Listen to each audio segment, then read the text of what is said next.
குரு channel நேயர்களுக்கு வணக்கம். பொதுவாகவே நம்மளுடைய வீடுகளில் நம்ம ஐஸ்வர்யத்தோடு இருக்கணும், இல்லைன்னா ஒரு பாசிட்டிவ் எனர்ஜியோடு இருக்கணுங்கிறது எல்லாருடைய விருப்பம்தான். நான் என்ன செய்தால் எனக்கு இந்த மாதிரியான நன்மைகள் கிடைக்கும் அப்படின்னு பல நாட்கள் நம்ம யோசிப்போம். அண்ட் மனிதனுக்கு கஷ்டம் வரும்போது தான் நமக்கு யோசனைகளும் அதிகமாகவே தோன்றும். நம்மளுடைய முன்னோர்கள் நம்ம நல்லா வாழணும், இல்லை நம்ம எந்த ஒரு கஷ்டம் வந்தாலும் இது செய்தால் இந்த கஷ்டம் தீரும்னு சொல்லி நமக்கு சில வகைகள் சொல்லியிருக்கிறாங்க. அதைத்தான் நம்ம என்ன சொல்கிறோம், வாஸ்து அப்படின்னு சொல்கிறோம். வாஸ்து அப்படின்னாலே அதனுடைய அர்த்தம் என்னென்னா வஸ்து அப்படிங்கிறது தான். வஸ்துன்னா பொருள்னு அர்த்தம். ஸோ நம்மளுடைய வீடு, நம்மளுடைய வீட்டில் இருக்கக்கூடிய பொருள்கள், இல்லை நம்ம வாழக்கூடிய வீடு, இதை நாம் எப்படி வச்சுக்கணும், இதில் என்னென்ன செய்தால் நமக்கு ஐஸ்வர்யங்கள் வரும், இல்லை என்ன மாதிரியான விஷயங்களை நம்ம மாற்றிக்கொள்ளலாம். நமக்கு ஒரு கஷ்டம் இருக்குது, இந்த கஷ்டத்துக்கு நம்ம பரிகாரங்கள் செய்கிறோம், கோயிலுக்கு போகிறோம், சாமி கும்பிட்றோம், எத்தனையோ பண்ணால் கூட சின்ன விஷயங்கள் தான். நம்ம வீட்டில் யாராவது வருவாங்க, நீங்கள் இதை பண்ணுங்களேன் அப்படின்னு சொல்லுவாங்க, நம்ம அதை பண்ணுவோம். ஒரு டைனிங் டேபிளை மாற்றி போடுவோம், இல்லைன்னா ஒரு பீரோவை நகர்த்தி வைப்போம். ஸோ இந்த மாதிரி சின்ன சின்ன விஷயங்கள் பண்ணும்பொழுது நமக்கு ஸ்ட்ரைக் ஆகாது. அப்போது நமக்கு ஒரு தெய்வ அனுகூலம் இருந்தாலும், நமக்கு வேண்டப்பட்டவங்க வீட்டுக்கு வரும்போது இது சொல்லும் பொழுதும், அடடா நம்ம இதை பண்ணியிருக்கோம், பண்ணதுக்கப்புறம் எனக்கு நிறைய சேஞ்சஸ் இருக்குது அப்படின்னு சொல்கிறோம் இல்லையா. ஸோ இதில் என்னென்ன விஷயங்களில் நம்ம கான்சன்ட்ரேட் பண்ணலாம். தினமும் லேடிஸ் தினமும் நம்ம வீட்டில் நம்ம செய்ய வேண்டிய விஷயங்கள், இல்லை முக்கியமாக நம்ம கவனித்து செய்ய வேண்டிய விஷயங்கள் அப்படின்னு பண்ணும்பொழுது ஃபஸ்ட்டு பூஜை ரூம் தான். இந்த பூஜை ரூமில் நம்ம சிம்பிளான வாஸ்து டிப்ஸ் அப்படின்னு பார்த்திங்கன்னா, எப்பொழுதுமே காஞ்ச பூ நம்ம சுவாமி இடத்துல இருக்கவே கூடாது. ஒரு பூ வைக்கிறோம், மறுநாள் காலையில் அது காஞ்சிருச்சு அப்படின்னா அதை எடுத்துடணும். இதுக்கும் வாஸ்துக்கும் என்ன சம்பந்தம் அப்படின்னு நீங்கள் நினைக்கலாம். எப்பொழுதுமே நறுமணம் மிக்க நல்ல மலர்கள் இருக்கும் பொழுது ஒரு பாசிட்டிவிட்டி அந்த இடத்துல க்ரியேட் பண்ணோம்.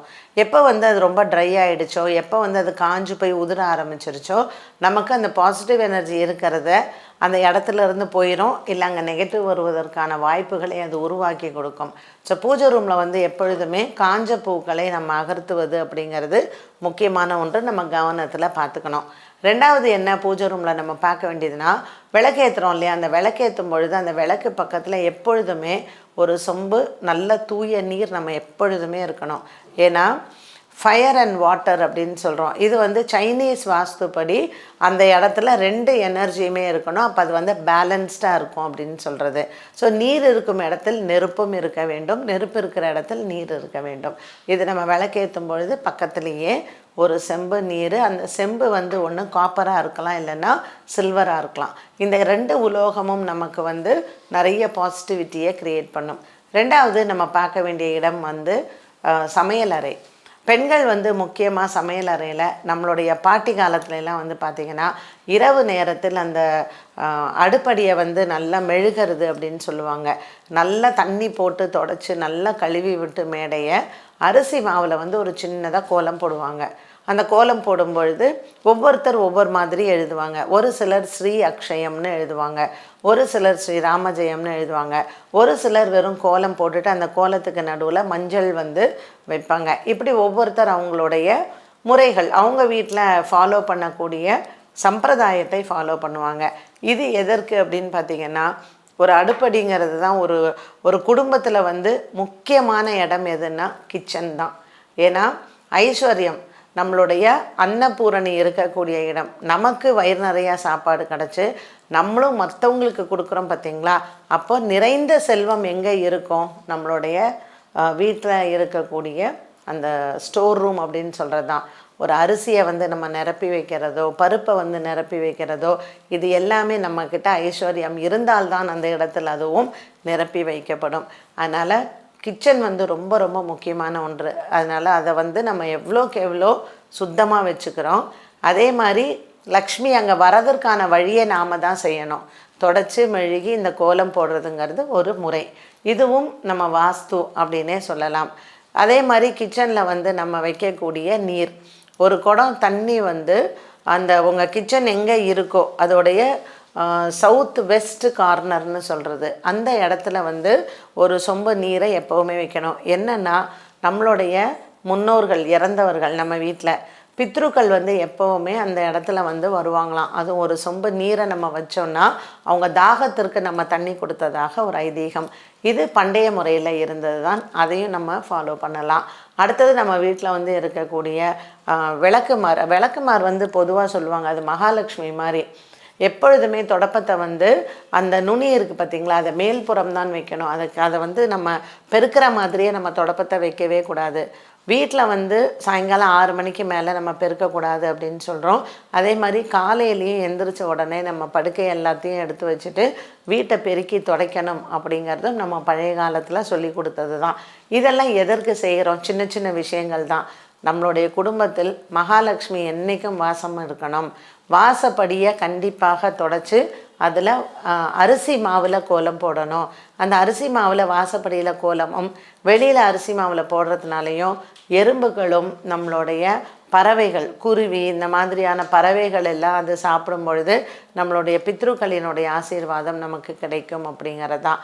அடுத்ததாக நம்ம வீட்டில் இருக்கக்கூடிய துணிகள் நம்ம துவைச்சி காய போடுறோம் இல்லையா, நிறைய வீட்டில் பார்த்திங்கன்னா அந்த துணியை மடித்தே வைக்க மாட்டாங்க. பைல்டப் அந்த துணி எல்லாமே அப்படியே போட்டு வைப்பாங்க. நீங்கள் வந்து பாருங்கள், அந்த கட்டில் மேலே போடக்கூடிய துணிகள் எல்லாம் ஒரு மாதிரியான ஒரு ஸ்மெல் வந்து அந்த ரூமே ஒரு மாதிரி நமக்கு ஒரு நெகட்டிவ் எனர்ஜி ஃபீலிங் வந்து கொடுக்கும். நம்ம துணியை துவைச்சோம்னா கொடியிலேருந்து எடுத்து மடித்து வைக்கிறதுங்கிறது ஒரு ஹேபிட். நம்ம ஏன் இந்த டிசிப்ளின்னு சொல்கிறோம்? இது ஒன்றும் இல்லை, ஹைஜீன் அண்ட் கிளீனினஸ் தான்.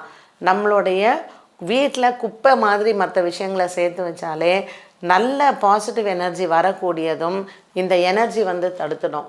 அதனால் நம்ம ஒரு பெட்ரூம்லேயாக இருக்கட்டும், தூங்கக்கூடிய இடம், சமைக்கக்கூடிய இடம், நம்மளுடைய பாத்ரூம், இது எல்லாமே நம்மளுடைய சுத்தம் சுகாதாரம் இது வந்து நல்லது, நமக்கு சுத்தம் சோறு போடும். இதெல்லாம் சொல்கிறதுக்கான காரணம் என்னென்னா அந்த இடத்துல நமக்கு பாசிட்டிவ் எனர்ஜி இருக்கணும் அப்படிங்கிறதுக்காக தான். நம்ம வந்து ஏனோ தானோ அப்படின்னோ இல்லை எப்படியோ இருக்கட்டும் அப்படின்னு இருந்தோன்னா நம்மளுடைய மனம் போல் தான் நம்மளுடைய வாழ்க்கையும் இருக்கும். இது நம்மளுடைய டிசிப்ளினோட இது இப்படி தான் இருக்கணும் அப்படின்னு சொல்லி நம்ம வந்து வகைப்படுத்தி கொண்டால் நமக்கு வாழ்க்கையில் என்றைக்குமே மகாலட்சுமி யோகம்ங்கிறது இருக்கும். ஒரு கஷ்டம் வரும்பொழுது தான் நம்ம தேடுவோம், எதனால் இந்த கஷ்டம் வந்தது, என் ஐஸ்வர்யம் போயிடுச்சே, நம்ம இதுக்கு என்ன பண்ணணும் அப்படிங்கிறத. இதெல்லாம் சின்ன சின்ன விஷயங்கள். டெய்லியே நம்ம இதெல்லாம் ஃபாலோ பண்ணிட்டு வந்தோம்னா நம்ம பெரிதளவுக்கு கவலைப்பட வேண்டிய அவசியம் இல்லை. நம்மளுடைய வீட்டில் வைக்கக்கூடிய செடிகளுமே நமக்கு சில எனர்ஜிஸை வந்து கொடுக்கும். நம்மளுடைய வீடுகளில் வைக்க வேண்டிய செடிகள், வைக்கக்கூடாத செடிகள் அப்படின்னு இருக்குது. Indoor plants and outdoor plants அப்படின்னு. சில பேர் வந்து பார்த்திங்கன்னா வீட்டுக்குள்ளே இந்த முள்ளுனால் ஆனக்கூடிய இந்த குரோட்டன்ஸ் மாதிரி இருக்கும், கேக்டஸ்ஸு, அந்த மாதிரி சின்ன சின்ன செடிகள் தான் இன்டோர் பிளான்ட்ஸ். அதுக்கு தண்ணி கூட ரொம்ப தேவைப்படாது, ஆனால் அது ஃபுல்லாக முள் மாதிரி இருக்கும். அந்த மாதிரி அது அழகாக இருந்தாலும் கூட வீட்டுக்குள்ளே அந்த செடிகள்லாம் வைக்கிறது அவ்வளோ நல்லதில்லை. நீங்கள் தனி வீடாக இருக்கீங்க, அது வந்து பின்பக்கத்தில் நம்மளுடைய புழக்கடையில் வந்து அந்த மாதிரியான செடிகளை நம்ம வளர்த்துக்கலாம். பட் அதெல்லாம் ரொம்ப சின்ன பிளான்ஸ் தான். ஸோ இன்டோர் பிளான்ஸில் நம்ம வீட்டுக்குள்ளே வைக்க வேண்டிய செடிகளுக்கு தான் நம்மளுடைய முன்னோர்கள் அப்போவே சொன்னாங்க துளசி வந்து ரொம்ப ரொம்ப நல்லது. அதுவும் கரும் துளசி ரொம்ப நல்லது. துளசியிலே 2 வகை இருக்குது இல்லையா? இந்த கருந்துளசியை கிருஷ்ண துளசி அப்படின்னு சொல்லுவாங்க. இந்த கருந்துளசி வீட்டுக்குள்ளே வைக்கிறதுனால என்ன நமக்கு பயன் அப்படின்னு பார்த்திங்கன்னா, மகாலட்சுமி யோகம்னு ஒன்று இருந்தாலும் கூட பொதுவாக இந்த கரும் துளசிக்கு வந்து தீய சக்திகளை உள்ள அண்டாமல் இருப்பதற்கு இந்த கரும் துளசி நமக்கு உதவியாக இருக்கும். இப்போ ஜென்ரலாக நம்மளுடைய பிரபஞ்சத்தில் வெளியிலேயே வந்து பார்த்திங்கன்னா கெட்ட காற்று கருப்பு இந்த மாதிரியெல்லாம் நிறைய அலையும். அப்போது நம்மளுடைய வீடுகளில் ஏற்கனவே ஒரு நெகட்டிவ் எனர்ஜி இருக்குது அப்படின்னா இந்த மாதிரியான சக்திகள் வந்து நம்ம வீட்டில் உட்கார்றதுக்கான வாய்ப்புகளை நம்மளே உருவாக்கி கொடுக்குற மாதிரி ஆகிடும். அதனால் இந்த கருந்துளசியை வந்து நம்ம வீட்டுக்குள்ளே வைக்கும் பொழுது கெட்ட சக்திகள் வந்து நம்ம வீட்டுக்குள்ளே வராமல் இருக்கிறதுக்கு இதெல்லாம் நமக்கு ஒரு பெரிய பலம். அப்போது இந்த கருந்துளசியை நம்ம நிறைய தொட்டிகளில் வந்து வீட்டுக்குள்ளே வைக்கலாம், வீட்டுக்கு வெளியில் வைக்கலாம். இந்த மாதிரி வைக்கிறச்சே நமக்கு ஒரு பாசிட்டிவ் எனர்ஜி கண்டிப்பாக கிடைக்கும். இப்போல்லாம் வந்து பார்த்திங்கன்னா நமக்கு தனி வீடு அப்படிங்கிறது இல்லை. அதே மாதிரி ஃப்ளவரிங் பிளான்ட்ஸு, பூக்கக்கூடிய செடிகள், இதில் கண்டிப்பாக நம்ம இந்த நித்திய மல்லி, நந்தியாவட்டை, இந்த செடிகள் எல்லாமே ரொம்ப சந்திரனுக்கு உகந்த மலர்கள்னு அர்த்தம். அதுவும் நந்தியாவட்டை வந்து சிவபெருமானுக்கு ரொம்ப உகந்த ஒரு மலர். இப்போல்லாம் ஹைப்ரிட் இருக்குது, நம்ம சின்ன தொட்டியிலேயே வந்து அதை வச்சுக்கலாம். ஸோ நந்தியாவட்டை, நித்திய மல்லி, அதே மாதிரி பிச்சிப்பூ, மல்லி செடி, இது எல்லாமே நமக்கு நல்ல வாசனைகள் கொடுக்கறது. அப்படிங்கும் பொழுது மனசுக்கும் நம்மளுடைய மைண்டுக்கும் வந்து ரொம்பவுமே ஒரு சூதிங் எஃபெக்ட் கொடுக்கும். ஒரு நல்ல மல்லிப்பூ வாசனை வருதுன்னு வச்சுக்கோங்களேன், நம்மளுடைய மனம் வந்து எவ்வளோ தான் கஷ்டத்தில் இருந்தால் கூட ஒரு மனதை வந்து இறைவனிடத்தில் ஒன்றுவதற்கு இந்த மாதிரியான வாசனை மலர்கள் நமக்கு எப்பொழுதுமே துணை நிற்கும். அப்போது இந்த நந்தியாவட்டை, சந்திரனுக்கு உகந்த இந்த நந்தியாவட்டை, இந்த மல்லி, நித்திய மல்லி, இது எல்லாமே வந்து மன அளவுக்கு நமக்கு என்ன மாதிரியான கஷ்டங்கள் இருந்தாலும் அந்த மனசை திடப்படுத்துவதற்கும் மனசை ஒருநிலைப்படுத்துவதற்கும் இந்த செடிகள் வந்து நமக்கு உறுதுணையாக இருக்கும். ஸோ இன்றைக்கெல்லாம் நமக்கு நிறைய ஃப்ளாட்ஸ் தான். ஸோ இந்த செடிகளை நம்ம வீட்டுக்குள்ளே இன்டோர் பிளான்ட்ஸ் இதெல்லாம் நம்ம வச்சோன்னா நமக்கு நல்ல வைப்ரேஷன் வரும். இண்டிபெண்ட் ஹவுஸு, நான் வந்து எனக்கு நிறைய இடம் இருக்குது அப்படின்னு பார்த்தீங்கன்னா, வீட்டுக்கு முன்பக்கத்தில் கண்டிப்பாக வேப்பஞ்செடி வைங்க. அதே மாதிரி தென்னை மரங்கள், இதெல்லாம் அந்த காலத்துலேருந்து இருக்கிறது தான். மகிழ மரம் ரொம்ப நல்லது. அதே மாதிரி மருதாணி செடிகளும் ரொம்ப நல்லது. மருதாணி பூ அப்படிங்கிறது மகாலட்சுமி வாசம் செய்யக்கூடியது. அந்த பூவையுமே நம்ம வந்து சுவாமிக்கு வைக்கிறது ரொம்ப விசேஷம். ஸோ வீட்டு வாசலில் நம்ம இந்த மாதிரி மருதாணி செடி, இந்த வேப்ப மரம் மற்றும் தென்னை மரம் இதெல்லாம் வைக்கலாம். வீட்டுக்கு பின்னாடி தான் நம்ம முருங்கை மரத்தை வைக்கணும். இந்த முருங்கை மரம், பனைமரம் கண்டிப்பாக வைக்கக்கூடாது. அரளி செடிகள், நமக்கு வந்து பூக்கக்கூடிய செடிகளில் சுவாமிக்கு வைக்கிறதுக்கு வந்து அரளி செடி வச்சுப்போம் இல்லையா, இந்த அரளி செடி வீட்டுக்கு பின்பக்கத்தில் வைக்கலாமே தவிர வீட்டினுடைய முன்பக்கத்தில் நம்ம வைக்கக்கூடாது. ஸோ வீட்டினுடைய பின்பக்கத்தில் அரளி செடி, நம்ம ஹைபிஸ்கஸ்ன்னு சொல்கிறோம் இல்லையா, செம்பருத்தி, இந்த மாதிரியான செடிகள் எல்லாமே நம்மளுடைய புழக்கடையில் நம்ம வச்சுக்கலாம். இப்போல்லாம் எல்லாருமே ஃப்ரூட்ஸும் வைக்கிறாங்க. அண்ட் இன்றைக்கி வந்து ட்ரெண்டிங்கில் இருக்கிறது அப்படின்னு பார்த்திங்கன்னா டெரஸ் கார்டன்ஸ் அப்படின்னு சொல்கிறோம். ஸோ நம்ம டெரஸ் கார்டன் வைக்கும்பொழுது, நம்மளுடைய மொட்டை மாடியில் நம்ம செடிகள் வைக்கும் பொழுதும் இந்த மாதிரியான பூக்கக்கூடிய செடிகள், சிலது நம்ம வீட்டுக்கு நம்ம சொன்ன மாதிரி நிறைய பேர் வந்து பெரண்டை வைப்பாங்க. பெரண்டை வந்து வீட்டுக்கு நல்லது அப்படின்னு.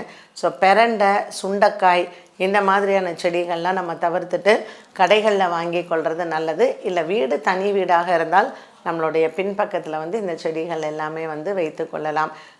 நிச்சயமாக இதெல்லாம் நமக்கு ஏதாவது ஒரு தாக்கத்தை கொடுக்குமா அப்படின்னிங்கன்னா, மனிதனினுடைய எண்ணங்கள் எவ்வளோ முக்கியமோ, எப்படி ஒரு தாக்கத்தை கொடுக்குமோ அதே மாதிரி தான் நம்ம வளர்க்கக்கூடிய செடிகளும் கூட. ஸோ இப்போ பிளான்ஸ் வந்து, செடிகள் வந்து it plays a major role. நம்மளுடைய வீட்டில் ஒரு நல்ல பாசிட்டிவ் எனர்ஜி இருக்கிறதுக்கு இந்த மாதிரியான செடிகள் வந்து நமக்கு ரொம்பவுமே முக்கியத்துவம் வாய்ந்தது தான். நம்ம வீட்டில் இருக்கக்கூடிய பெயிண்டிங்ஸு, என்ன மாதிரியான பெயிண்டிங்ஸ் எல்லாம் நம்ம வைக்கிறோன்னு, பொதுவாக இந்த சண்டை, குருக்ஷேத்திர போர், மகாபாரத போர், இந்த மாதிரி ரொம்ப இரத்த கலரியாக இருக்கிறது, இந்த மாதிரியெல்லாம் இல்லாமல் கண்ணுக்கு இயற்கை காட்சிகள், அதே மாதிரி நீர்வீழ்ச்சிகள், நல்ல பறவைகள் வந்து பறக்கிற மாதிரி, முக்கியமாக குதிரைகள் வந்து 7 குதிரை வந்து ஓடுற மாதிரி, இதெல்லாம் வந்து நமக்கு வாஸ்துப்படியே வீட்டில் வைக்கக்கூடிய நல்ல பெயிண்டிங்ஸ் தான். அதனால் ஒரு வீடு நல்ல ஒரு சந்தோஷமாக லக்ஷ்மிகரமாக இருக்கணும்னா இந்த மாதிரி சின்ன சின்ன டிப்ஸை நம்ம ஃபாலோ பண்ணாலே போதுமானது தான். மீண்டும் ஒரு நல்ல பதிவில் உங்களை சந்திக்கும் வரை நன்றி, வணக்கம்.